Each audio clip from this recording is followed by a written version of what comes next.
পরশুদিন তুমি ব্যাংক থেকে 1 লাখ টাকা তুলে বড় কি করেছো? আমার ড্রয়ারে হাত দিয়েছো কেন? ওটা জায়গার মতো রেখে দাও। টাকাটা কি করেছো? কি করেছি সেই কৈফিয়ত তোমাকে দেব না। দেবে না কেন? আমি তোমার স্ত্রী। কোথায় এত টাকা খরচ করেছো তা জানার অধিকার আমার আছে।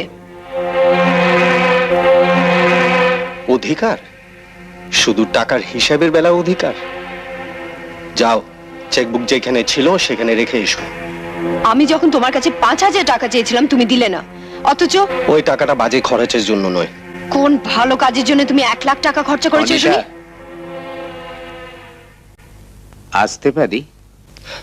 আসুন আসুন। ভালো আছো? তুই তুই সকালবেলায় চলে আসিস মা। আমি এ বিয়েতে যেতে পারবো না। সে কি মা, তোর জন্য হতভাগীর বিয়ে হচ্ছে আর তুই যেতে পারবি না? আমার জন্য?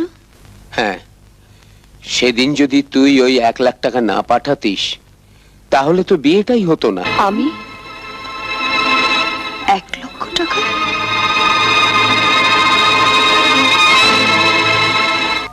কি বলবো মা, ক্লাবের 5,000 টাকা তুই ধার করে দিলি, অথচ বন্ধুর বিয়ের জন্য জমানো টাকায় হাত দিলি না। এত বড় হৃদয় কটা মেয়ের আছে? হ্যাঁ মা, কটা মেয়ের আছে? এবার চেক বইটা রেখে আসতে আপত্তি নেই তো? তুমি শুভ্রাদের কাছে নিজেকে এত ছোট করলে কেন? যাকে পেয়ে আমি ধন্য, আমার সেই স্ত্রীকে তো সবার কাছে বড় করতে পেরেছি। বিয়ের পর থেকে দেখছি অন্যর কাছে আমাকে ছোট করতে পারলে তুমি খুব খুশি হও। এমনিতে তোমাকে আমি খুশি করতে পারি।